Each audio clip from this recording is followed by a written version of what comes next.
everyone. Thanks for tuning in to Talk It Out with Pratika Karkwal, a place to hear stories, experiences, and impact in the fields of mentoring and mental health.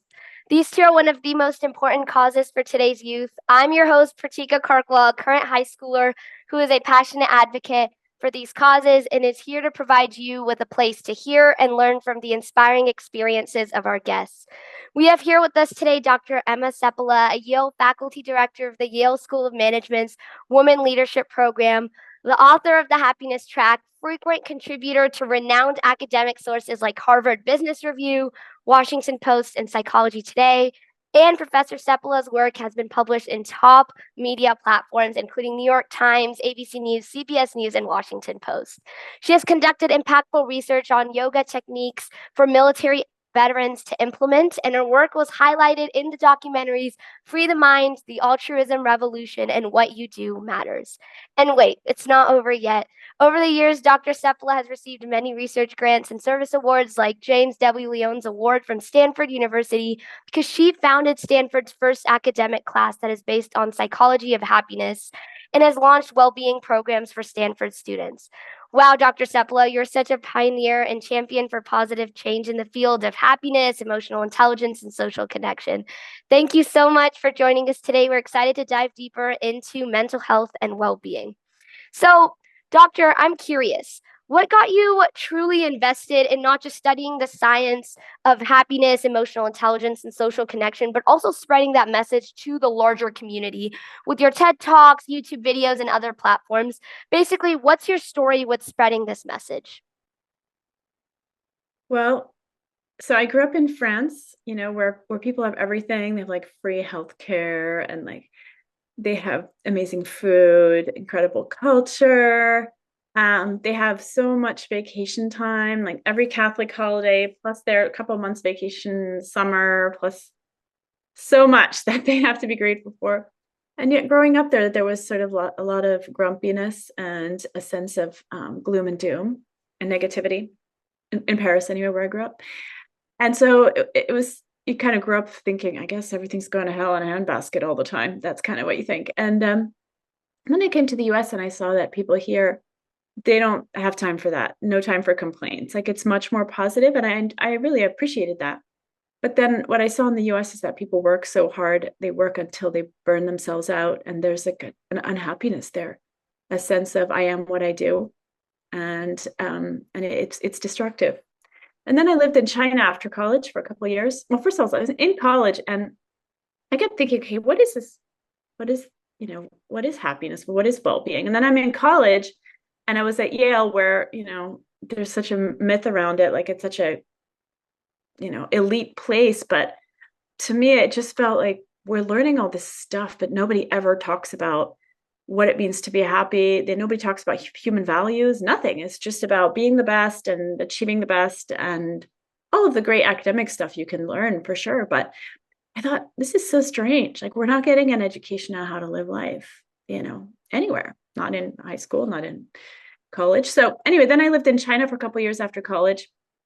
And I saw people who were, really had a tough life and, no heat and lived, a whole family living in one room together and harsh life, yet so positive and smiling and grateful and resilient. And I thought, oh my gosh, happiness definitely doesn't have anything to do with your circumstances, because I knew people here who were so wealthy in the US and have so much and are so miserable. And then I saw people have so little and are so happy. And so then I came back and did a master's degree in Indo-Tibetan Buddhism and philosophy, and I got really, really interested in sort of the philosophies that underlie Chinese culture, East Asian culture, Indian culture. Like what is some of the wisdom there that can be really helpful, and how do you look at life? And that was really life-changing for me. And I studied with someone called Robert Thurman, Uma Thurman's dad. His name is, some people call him Buddha Bob. He taught on those topics, and it was really, I thought, finally someone's talking about this, Mm-hmm. And then I debated for a while doing a PhD with him, but then I realized, some people were just starting to do some research on meditation, and I thought, that's it. if I did research on some of these practices and showed that they're beneficial, then I can really help people. And that's what I like about this doing science on and studies, because I feel like then that's a language people can understand. And that if we can show that something's beneficial, that's useful. So that's why I ended up going on that journey and doing a PhD in psychology. And again, that was an interesting time because I got to go to Stanford, which is one of the most beautiful campuses you could think of. You've got sunshine all the time. Everyone's in flip-flops constantly, and we're learning from these incredible scholars. And at the same time, that first year I was at Stanford, there were 3 suicides on campus, and it just felt like, well, what's going on here? This is so tragic. You're in paradise and you're so unhappy in your mind. It doesn't matter that you're in paradise. And that again hit home that point of like, it really doesn't matter what your circumstances are if your mind's not okay. And it also doesn't matter what your circumstances are if your mind is okay. You could be in a hard time. I think we can all relate to like this idea of during the pandemic, there were days that were really miserable and there were days that were just fine. Circumstances hadn't changed, but the mind was sovereign. And that's the topic of my new book, Sovereign. It's coming out in April, and it's about how to reclaim, your sovereignty, your inner sovereignty. So no matter what's going on, you're okay. And so that was that journey. And then since then I've been doing research, and then I started writing articles and writing books because I felt like the science is great, but it's not going to help anyone unless it gets out there. And though I was pretty shy to talk in public and stuff, that's kind of what I do. And I realized, I for myself feel really fulfilled being able to share knowledge that can help people. So that's it in a nutshell. Yeah, thank you so much for sharing that. And I appreciate that because, sometimes these are things we did notice, but I mean, as you were sharing, like just noticing, how happiness is, that work-life balance and that burnout that's happening, like that lack of work-life balance and burnout that happened, like it kind of took you on like a journey, and you went to China, and you were really taking courses and really learning more about it. And I appreciate that because we really do as society need to learn more about this. And what you said, your circumstances don't really affect your mental state. Like it's really important for your mind to be resilient in these circumstances. And I appreciate you, the work that you do and sharing that to the community, because especially in current times, we really need that. In a time where there's so much technology, there's so much going on around us, we need that kind of reality check of, at the end of the day, what matters most is your mental well-being. So I know that you mentioned Stanford, and I actually was watching one of your TED Talks. It was in Sacramento. It was called Breathing Happiness. And I know you talked about you and your colleague, Carol Pertovsky, like you started the first Science for Happiness course at Stanford. And so, at this podcast, we're all about those inspiring stories. So do you have like any memorable stories or insights to share from your time teaching the course or anything about it that you found noteworthy? I just remember, in one of the classes, we were making a point by, I don't remember what point we were making, but I just started by having everyone play a game. And this 17-year-old came up to me and said, I thought we weren't supposed to play anymore. I was like, oh my gosh, you're 17. And she was so happy, but she's like, oh, I thought we were supposed to play more. It's like, wow, like when did we learn that? Like, and it's interesting because adult humans are the only adults that don't play. Like adult animals still play, right? If you have a dog, you can see that. If you have a cat, you can see that. Why do we have this idea that, okay, it's all over, it's over, and I talk about this a lot in my new book, these sort of like programs that run in our head that are just not healthy for us. For example, if I ask audiences how many people are self-critical, everyone raises their hand. Everyone. And if you think about that, self-criticism and in psychology, it's defined as one form of self-loathing. And so everyone's walking around with self-loathing. How does that make sense? It doesn't make any sense. It's like we're programmed to self-destruct, like you could program like a robot or something what the hell? Like, and this is something that's so common that nobody questions it. And I'm inviting people to just question that. It makes no sense. We need to engage in the life supportive relationship with ourselves. And yet that's not what we're doing. And then we teach that to our kids. And then kids are walking around feeling all this self-destruction, destructive feelings. It's like, it doesn't make any sense. It doesn't make any sense. Do you see that? So that's why I'm inviting people to just question the programs running in your mind, because they don't have to run you if you see them. Once you see something, it has no more power over you. And, so that's one of the, I work with executives, high-level executives, talented people. And again, I see this going on, this self-loathing program. That's one of the things I talk about in my book. It makes no sense at all. So anyway, that's just an example. Yeah, it's there, I saw but that a lot at Stanford. I saw that in the students. And I'm like, they are driving themselves into the ground, not because they're passionate about whatever it is they're studying, but because they feel like they have to prove their significance on the planet. I have to prove my significance. I have to be the best. I have to do this. I have to do that. I have to run for mayor. I have to be an entrepreneur. You have to what? Why? Like, it's, if you want to do it, go for it. Have fun, enjoy, follow your dreams, but you don't have to prove your significance by burning yourself into the ground and make yourself miserable. yeah, I love what you said because I think that what you mentioned about like that 17-year-old, right? Like, oh, like we're not supposed to play. Like, I think it's just that I guess conditioned this way, and that's not the way it has to be. And it's more like we're what you said, is that what you call it? Is it self-loathing mechanism? Yeah. Yeah, I wait, that's a really good way to put it because I know that sometimes like there's that as you said, like we want to be perfect, we want to have our goals, but like we really don't think about, is this at the expense of our mental health, of our physical well-being? Are we still giving time to the things we love? And there's a lot of the talk, I guess you could see these are like toxic beliefs that are just going around us, and people like you are bringing that out because it takes awareness and we're not aware of that. So thank you so much for putting it that way. And then I know in the past you discussed how there's like this misconception that we have to be suffering or working so hard. And I think in your TED Talk you put it as like postponing our happiness to truly be successful. And this is just a belief that people have.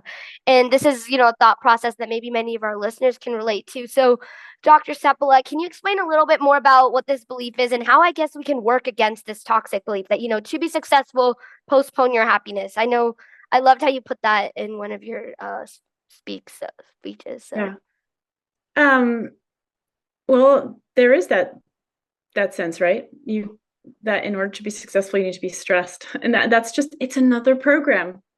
It's another program, and it's running strong, and people have bought into it in workplaces, in schools, in colleges, and it's garbage when you look at the science.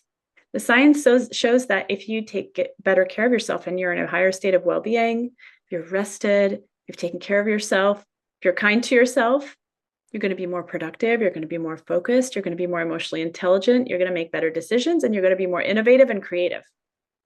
So, as an example, think about, when do you get your best ideas? What kind of activities are you doing when you have sort of your aha moments, when you figure out a solution to a problem or have an idea pop in your mind? What kind of activities are you doing? For me, I like sometimes like to just sit in my backyard. We have like the swing, and I just like to like stare into space and just like swing on it for, I don't know. Yes. But that's probably for me.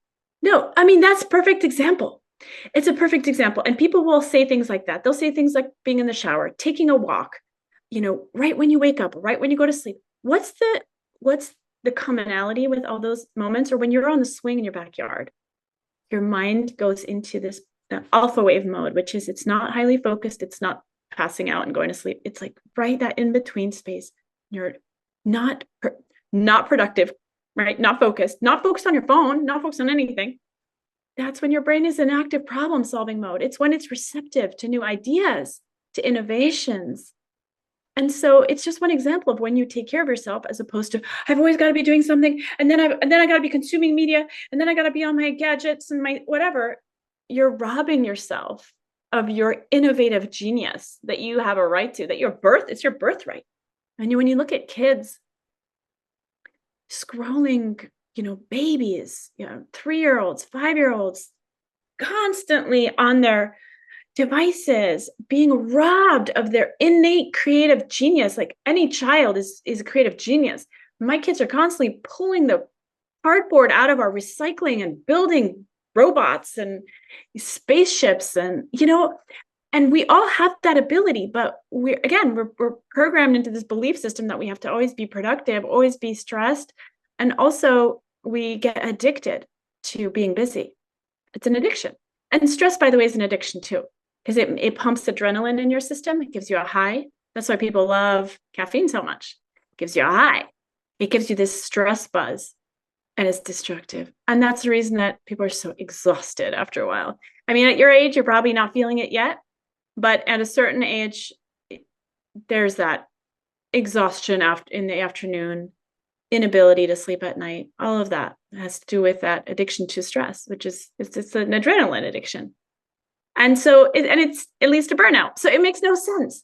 So again, it's a program, it's running, and it makes no sense. And what I'm inviting people to do is regain your sovereignty, which is why I wrote my book, Sovereign, which is we need to question the programs that are running us and make better choices to reclaim our lives. Yeah, thank you so much for sharing that. I like how you talked about how like there's that innate creativity in us and you don't have to be, I guess, in like this cognitive overload, like always doing something, always searching up something on the media or always being busy with something. Sometimes like our best ideas come when we're just relaxed, and I think sometimes that's when our better ideas come because you're just like, I guess, taking time to do things you love, just focusing on yourself. And then I loved how you brought up about like, addiction to stress, because I think that like especially nowadays, like being workaholic, that's a real like addiction, right? Like there's alcohol, like there is an addiction to stress as well. And what you said, it's not sustainable. Just like how caffeine is not sustainable, you drink it, you feel great, but then after a while you feel like so low you just want to sleep, and then you want it again, and then you're stuck in that cycle. It's kind of the same with stress, right? Because you always you feel like you need it again, but that's not sustainable, as you said, right? Like in my age or other people my age, like we may not see its impacts immediately, but like later on we're going to see it's not sustainable, right? As you said, like as you grow older you're going to notice how addiction to stress is not going to help you. And also like it results in a lot of burnout. I know we were talking about that earlier, and that's really common, especially nowadays, that we feel that in order to be successful you have to be burning yourself out and to be mayor, to be, achieving your goals, but that's really all not what we need. We just need to focus on ourselves and looking inward rather than looking outward for our happiness sources, right? Yeah, and so yeah, go ahead. Yeah, I think a lot of it has to do with most people, no matter how educated they are, how successful, have never learned how to handle their emotions. They have as much knowledge about how to handle their emotions as a 5-year-old. Most people, leaders, anybody. And we know that because I mean, again, I've asked audiences from around the world the same question, like, what have you been taught to do with your big, bad, negative emotions? And all of them, no matter where they're from, say, stuff them down. There's some exceptions, like Southern Italians believe in full expression, but still, even there's going to be suppression of some emotions. And suppression is so destructive because it actually makes the emotion stronger inside your body, your physiology, everything. So if you stuff anger, it's going to get more, and then it's going to explode at some point in some like inappropriate way to let people think you're lost it, and then or it'll implode. Stomach aches, headaches, migraines, the list goes on. And so what do people do when they feel negative emotions and they're trying to suppress and they try to feel better and they don't know how? Then they go into addiction cycles, and it could be anything. Of course it could be alcohol and drugs and things like that, but it could also be things that look so healthy, like over exercising or overworking or over doing community service. Anything really. It's just trying to run away from your own feelings. But at the end of the day, those feelings, they're right there waiting for you until you're done, and they're still going to be there. And that's what keeps people going in this cycle of like, what do I do? Like, how do I handle my life? And then, so if you look at what a child does with their emotions, they feel their emotions completely, right? Like a child will just lie on the floor and just be mad and scream or whatever. And as adults, we not recommending that adults lie on the floor and scream necessarily unless they want to, but uh, to feel the ability to feel pain without running away from it is what is going to allow it to move and to shift. And I'll give you an example. So when I was 20 or 19, I had an eating disorder where I would binge every time I felt um, upset. And I felt upset a lot. I was kind of unhappy in college. And one day I went to this meditation. Meditation was considered very weird in 1997 or whatever. But I went there because I had a crush on somebody who was there, and I thought maybe I can meet him. So I went and I sat, and it was like it was like a Korean Zen meditation. You had to sit and stare at the floor for an hour. It was painful, and there was no instruction. And I thought, oh my gosh, I'm never doing this again in my life. But anyways, I walked out of there, and I could feel I was really peaceful afterwards. But I was like, I'm never going to do that again in my life. So anyway, and the next day I was feeling unhappy, as I was often feeling, and I walked into my dorm room, and somebody had left some old pizza in there. And I thought, oh, great, I can just binge. And then a light bulb went off in my head that I think that, I mean, I know the meditation created awareness in my mind, and a light bulb came off. And the light bulb idea that came to me was, you always cry after you binge. Why don't you cry first, binge after? And I thought, okay, I could do that. So I went on my bed and cried all like the pain in my heart out. I was just crying that feeling out. And when I was done crying, I didn't want to binge anymore. I never binged again in my life. And that day I realized, yeah, you got to feel it to heal it. You just have to feel it. And when you feel it like a child feels it, it moves. When you give it space, and you have to be willing to be with the pain. That's the courage piece. You can't be sovereign without awareness, which is why I recommend meditation for everyone, no matter what. And B, you need courage. You have to be able to face your pain. And if you don't, you're just delaying it and maintaining it. Yeah. So yeah. I agree. And I love what you said about how you can't really run away from your emotions. Like you can try to suppress it, but it's gonna come out some way or another. Like it gets stronger, right? You said it comes out in like internal ways, like stomach aches or pains, or in like your anger gets worse and it projects maybe on somebody else. And the only like you have to face it at the end of the day. And like I think that what you said, like things like meditation, like these are things that they really raise awareness. Maybe at that time when you were doing it, didn't feel like the most fun thing, staring at something. But I think those things like it's just challenging yourself first, just do it, and then you'll see the positive implications of it afterwards. Because that's after all what it does, right? Like all good things, they don't seem the best at first, but then like when you reap their benefits, that's when you truly see like their impacts. And handling your emotions is so important. And I think we feel that we can't show it, or it's a sign of weakness. And I think that there's so much stigma around that, and that's why it's so important to like guess not necessarily be like a 5-year-old, but kind of like in that way to express your emotions, because it's not a sign of weakness to show your emotions. It's helping yourself. So at the end of the day, if that's what you have to do, like that's important to do, Yeah, and right? I just want to be clarified that I don't mean expressing your anger full throttle at Oh someone, yeah. because that's going to maybe not benefit your relationships, Mm. but allowing yourself to feel the emotion completely, let yourself be kind of absorbed in the fire of it, let it burn out. Yeah, and I know Yeah. you I know that we were kind of talking about this before our call. Like I think that I saw this on my LinkedIn feed about the Yale School of Management. They posted a little like video recently. You did the sky breathing techniques. So do you just want to kind of shortly like share some of your experiences, and I'll recommend our listeners check it out on Yale's website, but I would love if you kind of shared firsthand how you enjoyed it. Yeah. Um, so after living in China, I moved to New York City, like I said, study at Columbia, and 9/11 happened. And I was very anxious every morning after that. And I tried a lot of things. to try and help myself. I would do like hot yoga and mindfulness meditation things. Nothing helped me until I walked into the sky breath meditation class, the Art of Living class that was being offered at Columbia, and that finally gave me sovereignty over my stress, over the trauma or whatever it was I was dealing with. And then fast forward 10 years later, I was doing research with veterans with trauma, and I thought, there many of them were not being helped by either they didn't want medication because the side effects and the therapy either wasn't working or they didn't want to do it. And so there were so many veterans that were self-medicating with drugs and alcohol, and many that are falling through the cracks even now. And so I thought, well, this really helped me breathing, and let's see if that can help. Because I had colleagues doing research on mindfulness with veterans, but a lot of the veterans would just not show up anymore. They would just drop out. It wasn't working for them.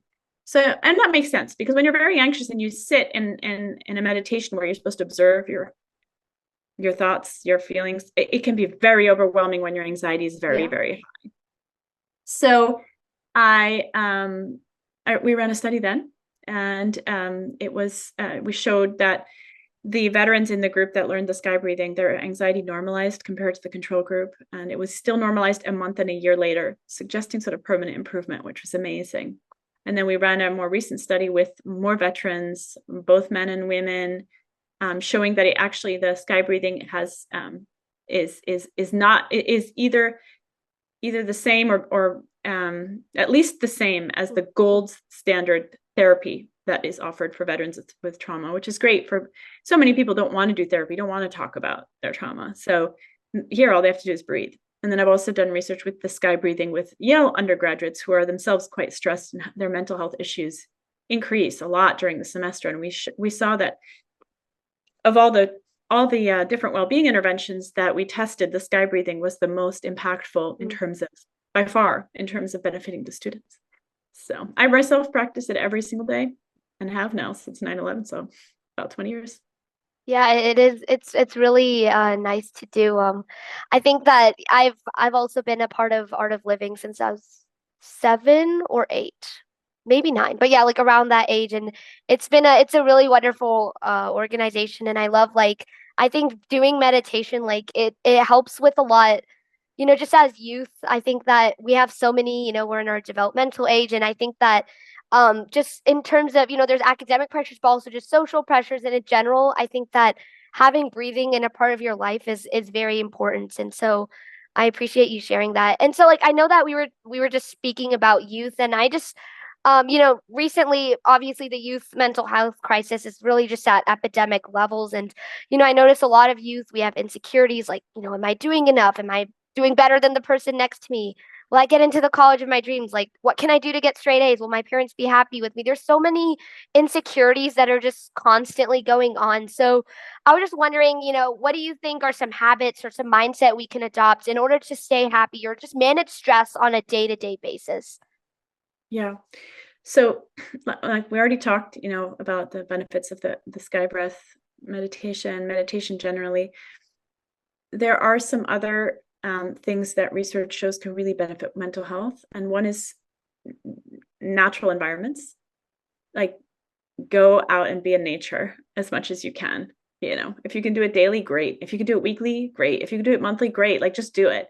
And if you're in an urban environment, just go to the park. Like that, the benefits of that are tremendous, and people don't talk about it.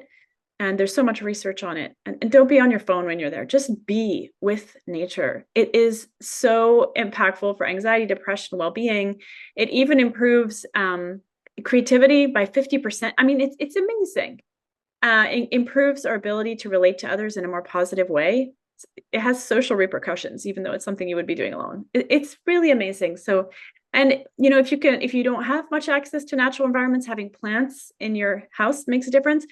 And if you don't even have that, or you don't have a window, having pictures of nature around you or as your screensaver or whatever, all of that has a benefit. So that's really, really powerful, and something that people don't talk about much. The other thing is to remember to be grateful. And there's so much more to be grateful for usually than to complain about. Actually, there's if you got a roof over your head and you got a meal and you're safe, like you're doing really well. There's so many people who don't have all those three things and many more than we even know.